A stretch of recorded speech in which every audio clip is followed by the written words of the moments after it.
Fala pessoal, tudo bem? Mais uma vez aqui Edmilson com o canal Ônibus na Veia. Tudo bem pessoal? Vim trazer para vocês aqui falar um pouco mais sobre o último vídeo, tá bom? Antes de mais nada quero me apresentar aí para quem não me conhece, meu nome é Edmilson, eu criei esse canal Ônibus na Veia com o intuito aí tá trazendo para a galera um pouco sobre como que é a vida de motorista rodoviário, de motorista profissional, ok pessoal? No último vídeo a gente conversou aí sobre a notícia que eu dei aí que logo mais estou indo para Portugal para trabalhar como motorista, uma experiência completamente nova, fora do país, outra cultura, outro jeito de se trabalhar, legislação diferente, vai ser uma coisa muito louca aí, porque é uma experiência diferente de tudo que eu já vivi, né? Então eu não sei aí como é que vai ser. Aí vai ser uma coisa nova aí, vamos ver como é que eu vou me adaptar nesse novo mundo aí. Bom, pessoal, vamos começar aqui falando sobre o assunto do que eu abordei no último vídeo. Eu vou explicar um pouco mais, ficou meio vago aí. Algumas pessoas andou me perguntando aí, me chamando e perguntando como que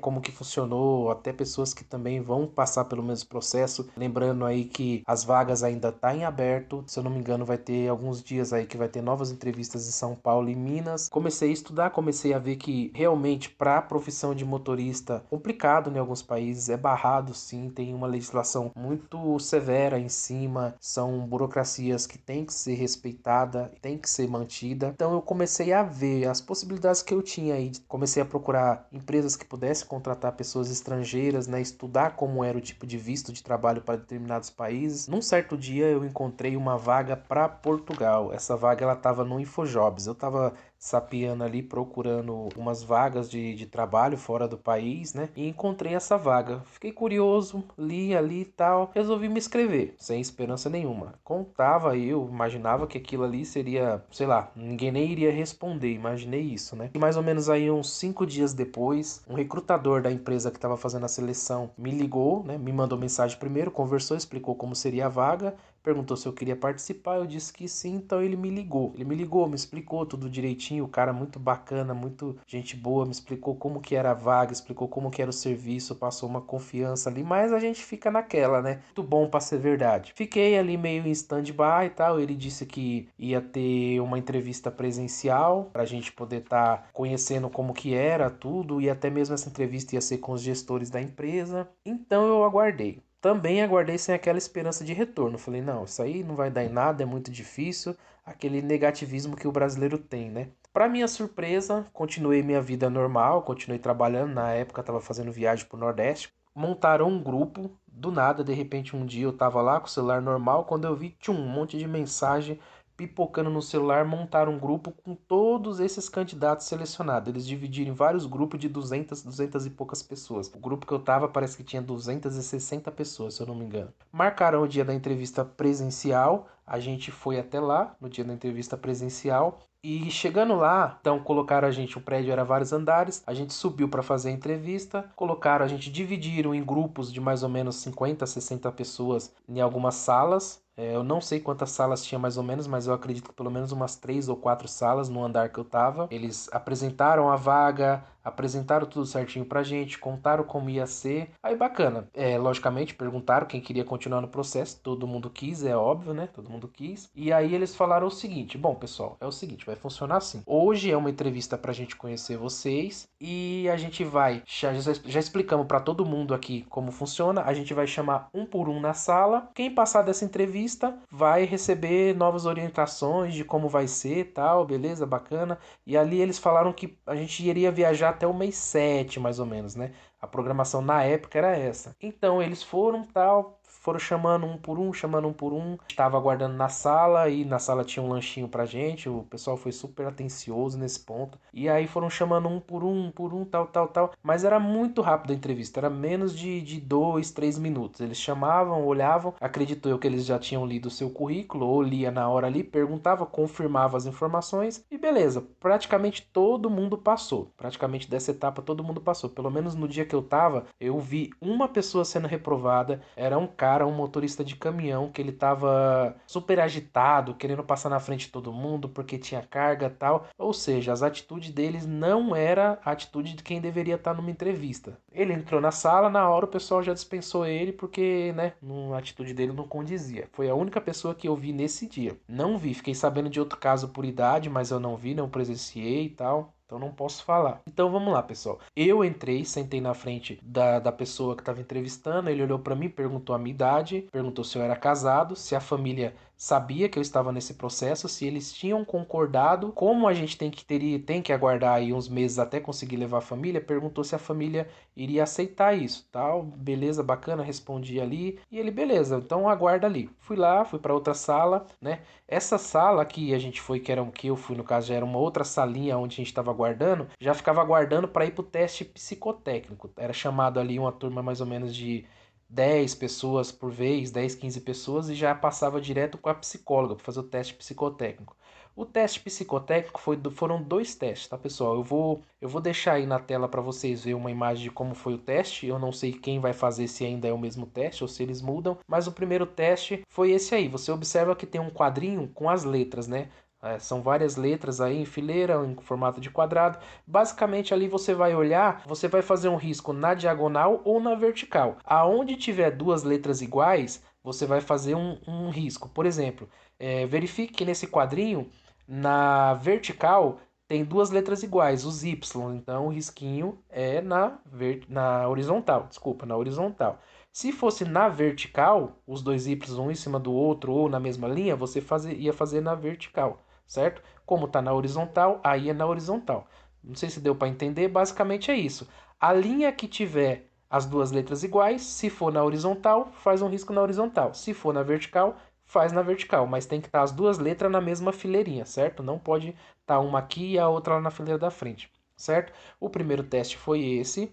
O segundo teste, pessoal, é o teste de figura, tá? Esse teste de figura onde você tem que olhar e colocar a resposta lá de qual seria a próxima figura, tá? Esse teste aí, falar a verdade para você, eu não compreendo direito como é esse teste, mas eu imagino que seja você meio que prestar atenção e ver qual seria a lógica da figura seguinte. É meio que uma lógica. Por exemplo, se eu tenho uma bolinha e ali eu tenho uma bolinha, bolinha, aí eu tenho um espaço e eu tenho um quadrado. Logicamente que pela minha lógica seria bolinha, bolinha, quadrado e quadrado. Então, basicamente é isso desse teste. É um teste meio. Não, nem sei te explicar realmente. Só quem conhece aí desse tipo de teste. Eu, particularmente, não.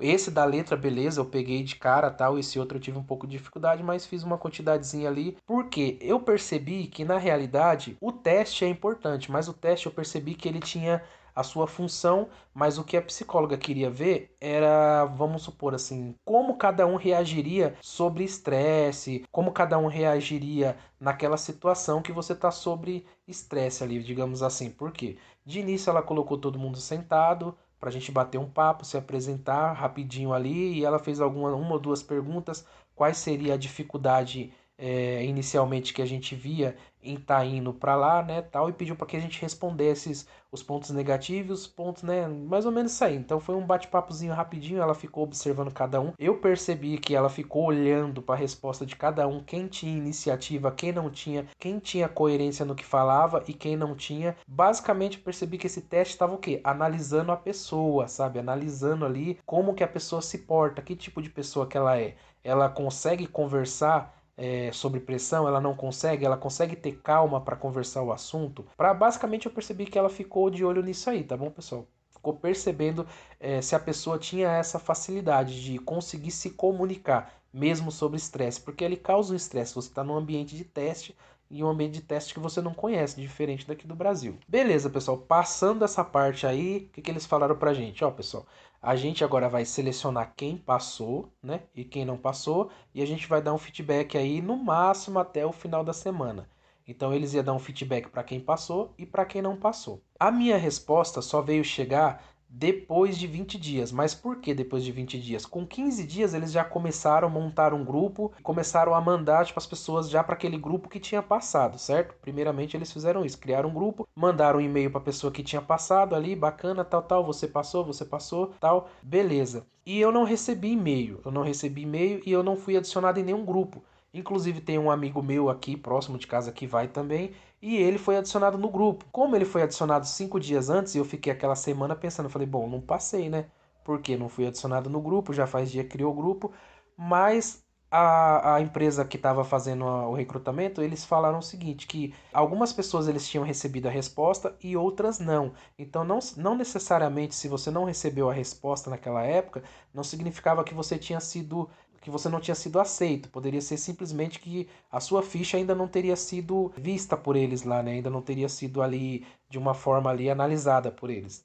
Beleza, continuei aguardando. Aí um dia, o que que acontece? Eu tava conversando com uma colega que eu vi lá perguntando. Entrei no grupo lá, no grupo que eles criaram primeiro, e escolhi uma pessoa que eu achei que iria responder e perguntei: Olha, Fulano, você recebeu tal? Ela, recebi tal. Eu falei: Poxa, então eu não recebi tal. Ela falou: Então, o que que você faz? Verifica se não colocaram teu número errado, porque teve muitas pessoas aí que colocaram o número errado, o número da esposa, o número, sabe, totalmente errado, e a pessoa não foi adicionada no grupo. Peguei um outro número que eu tinha colocado na ficha lá, cadastrei o número no WhatsApp, quando eu cadastrei, bum, apareceu lá o grupo. Eu já tinha 5 dias que eu tinha sido aprovado já e eu não sabia, e eu tava naquela expectativa. Mas até aí tudo bem, bacana, beleza. Falaram que era em uma semana, demorou 15 dias para a gente obter essa resposta. E eles falaram que iam mandar um link de uma plataforma online para a gente mandar a documentação. E esse link também era para vir na próxima semana, acabou atrasando mais 10, 15 dias mais ou menos. Mas veio o link, a gente mandou toda a documentação nossa para essa plataforma. Eles pegaram o que era necessário para mandar para Portugal para fazer o contrato de trabalho, beleza. Aquela média que eles tinham feito do mês 7, aquilo já não teria mais como se seguir, porque a gente já estava mais ou menos aí no início do mês 6, no meio do mês 6, chegando lá por dia 20 do 6 mais ou menos. Então já não tinha mais como seguir aquela data. Isso a gente já tinha de certeza, né? Quando a gente mandou toda a documentação, o que que eles falaram? Falaram: olha, agora é o seguinte, a gente vai pegar a documentação de vocês, ela precisa ir para um órgão chamado IFP, certo? É um órgão chamado IFP, que é similar ao Ministério do Trabalho aqui do Brasil, é IEFP, o órgão. Similar ao Ministério do Trabalho. A gente teria que ser registrado nesse órgão, né? Cada vaga, para cada profissional, o profissional tem que ser registrado, a vaga ela tem que ter ficado 2 meses lá sem eles ter conseguido contratar um profissional lá dentro, e aí eles recebem autorização de contratar estrangeiros. Então, beleza. O que que acontece? Quando foi. A gente sabia que ia precisar, então, que passaram essas explicações pra gente ia precisar de uma declaração desse IFP e a documentação de contrato de trabalho. Aí mandaram a gente aguardar que o pessoal de Portugal ia mandar. E a gente ficou aquele tempo esperando e ficamos ali, aquela angústia e tal, porque você tá ali e a sociedade tá a mil, né? Bem, tempo passou, isso aí foi em junho, no mês 6, certo? Passou o final do mês 6, meio do mês 6, final do mês 6, mês 7 inteirinho. Quando foi no finalzinho do mês 7, começou a chegar a documentação. Chegou a documentação, começou a chegar. Graças a Deus a minha foi uma das primeiras que chegou aqui no Brasil. Então o pessoal responsável da Solan chamou a gente, né, pra gente assinar tudo bonitinho, tal. A gente assinou essa documentação, a gente leu tudo bonitinho como que ia funcionar. A gente juntou com a documentação que a Solan já tinha pegado na empresa VFS, que é quem administra o visto para o consulado português, beleza? Aí o que que acontece? Juntaram toda essa documentação, todas essas documentações foram juntas e foi enviado para a VSF, que é a empresa que se encarrega de mandar aí os pedidos de visto para o consulado português, beleza?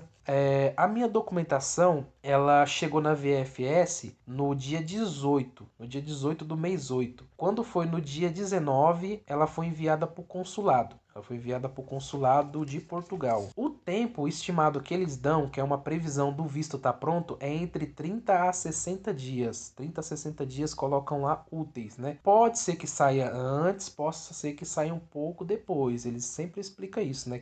Mas em média de 30 a 60 dias. O que eu olhei na internet, que em média aí entre 30 e 50 e poucos dias ele sai, né? Eu vi casos de 50 e poucos dias, vi casos de 60, mas vi um monte de casos de 30 e poucos dias. Então aí fazendo as contas, se eu não me engano, o meu visto ele pode sair até dia 16 do 10. Até dia 16 do 10 ele pode sair, mas eu tô com esperança que saia antes, porque a previsão de viagem nossa é 20 do 9. Para você ter ideia, a previsão de viagem nossa é 20 do 9. Também acho que essa data não vai conseguir ser cumprida, né? Porque está muito próximo e o visto não saiu. Mas eu tô confiante aí que até o início do mês 10 a gente já deve estar indo já, né? O que que a gente sabe sobre o trabalho lá, pessoal? Então, vamos lá. Números de motorista aprovado. Teve muita gente que se candidatou, tá? Muita gente que se candidatou mesmo. Então, o que a gente sabe é que mais ou menos aí 300 pessoas passaram para essa empresa e as contratações continuam sendo feitas porque tem mais uma outra empresa contratando aí, tá, pessoal? Acho que isso até vai se tornar meio corriqueiro aí. Provavelmente aí muitas empresas vão estar recorrendo à mão de obra brasileira, principalmente para motorista, porque aqui no Brasil a gente, né, tem excelentes profissionais. A gente sabe que aqui é um país que a circulação de tudo gira em torno de estradas. Então aqui é uma profissão, né, bem ampla, motorista brasileiro. Enquanto a gente vê no mundo aí lugares que tá com escassez de motorista mesmo. Isso não é só uma realidade de Portugal, tá, pessoal? Tem pesquisas aí que a gente observa que esses dias eu estava fazendo algumas pesquisas aí, estava vendo países igual os Estados Unidos, tá escasso motorista. Lógico que lá também a dificuldade é bem maior para se entrar, né? É uma dificuldade maior, até porque eu acredito que a pessoa tem que ter um inglês fluente aí, né? Coisa que nem todo mundo, infelizmente, não tem, né? Então vamos lá, o que que a gente sabe da empresa que vai contratar a gente? Eu sei o nome da empresa, tudo certinho, mas eu vou evitar de estar falando o nome da empresa. Se vocês pesquisarem na internet a fundo, vocês podem até encontrar, porque tem muita matéria falando sobre isso, principalmente na atualidade, porque o transporte público de Portugal, ele já vem passando uma revolução desde o meio do ano. Então, desde o mês 5, 6, ele já vem tendo uma revolução muito grande. E por isso essa demanda de motorista para Portugal, ok? Então, basicamente, eles estão com um déficit muito grande de motorista lá. Eles precisam de motorista urgentemente, porque eles precisam manter essa elaboração de projeto que eles fizeram. E eles tinham que ter feito isso até o mês 7, que era a época que a gente deveria estar lá. Isso foi adiado para janeiro, então talvez até por causa disso nosso processo que ficou meio para depois por causa disso, porque eles adiaram para janeiro. Então, janeiro eles teriam que estar com esse projeto que eles criaram já a 100%, a todo vapor funcionando. Isso aí tá uma coisa muito séria. O transporte público lá tá tendo uma revolução muito grande. E como todas as grandes, né, capitais, está tendo uma, uma dificuldade, porque é muita coisa envolvida nisso, né? A gente passou por uma época de pandemia aí, então vamos lá, pessoal. Qual é o suporte que a empresa tá dando? A empresa tá dando suporte pra gente. Vamos lá, vamos começar daqui, vamos começar a falar daqui do Brasil. A gente fez entrevista, tudo, passou bonitinho, beleza, tal. A gente não teve problema nenhum, porque a empresa aqui que está fazendo as seleções, ela se encarregou de fazer essa parte de documento. Então, documento de visto foi eles que fizeram, a gente não teve custo nenhum, tá? O único custo que eu tive até hoje foi o apostilhamento de AIA do antecedentes criminais, que é um documento que precisa apostilhar quando eles pedem para dar entrada no visto. Então, foram R$ 140, foi o único custo que eu tive, mas esse é um documento meu, né, que eu tenho que emitir, então é um custo até aceitável, porque é um documento meu, eu que tive que tirar, então beleza, foi o único custo aí que a gente teve. Então, custo de visto, quem está pagando? A empresa contratante. A passagem, tá, pessoal? A passagem, quem está pagando? A empresa contratante. A hospedagem, os primeiros 30 dias que a gente vai ficar lá, quem está pagando? A empresa contratante, beleza? E junto a isso, eles vão adiantar um valor do salário, tá? Pelo contrato de trabalho, está dizendo que eles vão adiantar um mês de salário para a gente. Então, pessoal, então a passagem e o adiantamento do primeiro mês de aluguel, isso tudo eles vão descontar da gente quando a gente chegar lá, tá? Como é que eles vão descontar? Em contrato está dizendo que eles vão descontar em 24 vezes. Então, vamos supor que dê um valor X lá. Eles vão descontar em 24 vezes no salário, certo? Da gente. Beleza, até aí tudo bem. Vamos lá, documentação. Não é só chegar lá, a gente entrar num veículo e dirigir. Não, não é assim. Não é assim. A gente está indo com um visto de trabalho, o nosso visto é o visto D1. A gente já vai sair daqui já com o visto tudo bonitinho, contrato de trabalho, promessa de trabalho já assinado. Chegando lá, a gente já vai tirar toda a nossa documentação que precisa, que é essa documentação aí que todo mundo fala que precisa para Portugal, NIS, NIF e tal, tudo bonitinho, beleza. Vamos fazer tudo que a empresa mandar fazer ali, né, a critério de contratação. E aí, o que que acontece? A empresa vai pagar para a gente a troca de habilitação, certo? Ela vai pagar os cursos, Um dos cursos é o curso CAN, que é igual ao nosso curso de transporte coletivo, porque nem a nossa habilitação profissional e nem o nosso curso de transporte coletivo, ele não serve para lá. A gente lá vai ter que tirar uma habilitação lá, tá? Se fosse habilitação normal, ótimo, serve para quem está lá. Carro pequeno serve para quem está lá. A habilitação profissional não, ela não serve para lá. Então a gente vai ter que tirar essa habilitação lá. A gente vai ter que fazer esse curso CAN e mais alguns outros cursinhos que tem lá que a gente vai fazer, mas quem vai pagar vai ser a empresa. Esse custo a empresa não vai cobrar da gente. Isso aí já é uma coisa comum dela fazer com os funcionários que ela contrata lá. Elas profissionaliza o funcionário. Então, ela tira isso e ela absorve esse custo, pessoal. Então, eu passei para vocês, pessoal, aí como que foi todo o andamento, como que está o andamento do processo, pessoal. A gente está nessa etapa agora de aguardar o visto. Saiu o visto, aí a gente vai ter a informação de quando a gente vai, porque até então a previsão era para ir dia 20 do 9. Como tá demorando um pouquinho, demorando não, né? Como ainda está nesse período de espera do visto, esse visto pode sair amanhã, como pode sair também daqui 10, 15 dias, 20 dias. Então a gente não sabe, precisa aguardar isso aí, pessoal. E assim, pessoal, eu quero também deixar para vocês aqui como que foi viver esse processo, tá, pessoal? Esse processo, ele é um período difícil porque você tem que lidar com a sua ansiedade, um período de espera muito grande. E às vezes você tem que deixar de fazer certas coisas. Nesse meio tempo aí, teve várias empresas boas mesas aqui do Brasil que eu tive a oportunidade de entrar, mas eu optei por não entrar e continuar nesse processo, seguir firme nesse processo, já que eu estava aprovado e seguro de que eu ia ir, né? O que eu tenho para falar para algumas pessoas que estão no processo e às vezes está na dúvida, tem que pensar bem, tem que pesar muito bem o lado profissional e o lado da família, porque é uma mudança muito grande. A pessoa tem que ter realmente aí uma vontade de querer viver outra experiência, de querer fazer outras coisas, né? Eu não me prendo muito ao lado negativacionista. Tem muita gente que fala bem, tem muita gente que fala mal. A gente entra na internet e vê pessoas que falam bem, outras falam mal, umas falam que é isso, outras falam que é aquilo, mas eu coloquei na minha cabeça o quê? Eu não tô indo de qualquer jeito, eu não simplesmente eu não tô entrando no avião e chegando lá igual doido, não. Tô indo de munido de documentação, tô indo com contrato de trabalho, tô indo com visto de trabalho, tudo certinho, então basicamente é ir e trabalhar. Dificuldade a gente tem aqui. Todo mundo sabe que o Brasil também não é o melhor lugar do mundo, né? Então, assim, todo lugar tá dessa forma. Então, se você trabalha aqui, veste a camisa de uma empresa, chega lá, você trabalhar e vestir a camisa da sua empresa também, bacana, as coisas vai andar. Tudo vai andar com o tempo, pessoal. Outra coisa, pessoal, que eu esqueci de falar aqui para vocês, tá? Voltando um pouco ao assunto lá, é a questão da família, tá? Eu não acabei esquecendo de falar isso para vocês. Ah, mas como é que vai funcionar a família? Tá. Até então, iria funcionar da seguinte forma: reagrupamento familiar. Ok? A gente ia chegar lá, quando a gente chegar, a gente já vai ter data marcada no CEF, que a gente vai. Esse CEF é um órgão responsável para a gente ir lá e dar entrada no pedido de residência, certo? E a gente vai dar entrada na nossa carteira de residência, aonde a gente vai ter residência lá, né, temporária, né, por enquanto temporária, de início, né. Então, basicamente, a gente ia chegar lá, ia dar entrada nessa residência, ia chegar nosso cartão residência. Quando chegar esse cartão residência, aí a gente ia dar entrada no reagrupamento familiar. A gente ia mandar essa documentação para o Brasil, né?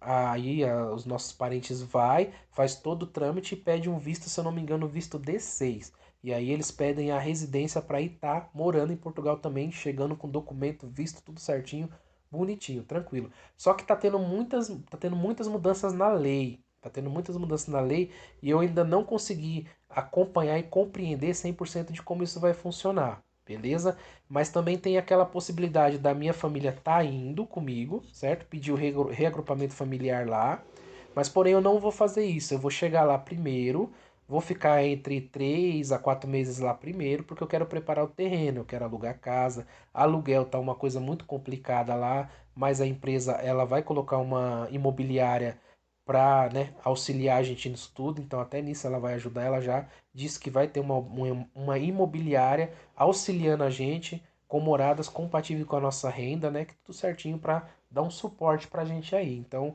até que eu não tô meio preocupado com isso, apesar de tal caos que tá no aluguel lá, mas eu tô meio tranquilo quanto a isso. Mas eu quero esperar pelo menos aí 2, 3 meses para depois levar minha família. Até porque tem o ano escolar, os meus filhos param de estudar aqui no final do ano, né? E o começo das aulas lá, se eu não me engano, é em agosto. Não tem que ver direito, eu vi minha esposa falando sobre isso. Então aí, pelo menos no final do ano, eu quero que eles terminem aqui para já ir tudo concluído bonitinho, bacana, beleza. E aí chegar lá sim, eu já tá com uma casa pronta, alugada, com o que precisa, tudo bonitinho e bacana. E aí tocar a vida para frente, pessoal. Bom, pessoal, eu vou ficando por aqui, certo? Espero que vocês tenham gostado aí desse bate-papo aí. Eu contei um pouco de como que é o processo, né? Uma conversa bem rápida aí, só para vocês entenderem um pouco mais. De repente, para quem está no mesmo processo, para quem ainda vai fazer entrevista, entender um pouco de como funciona, pessoal. Eu quero pedir para vocês aqui que se inscrevam no canal, que compartilhe se achar que o conteúdo vai ajudar alguém, compartilhe com a pessoa que vai ajudar, né?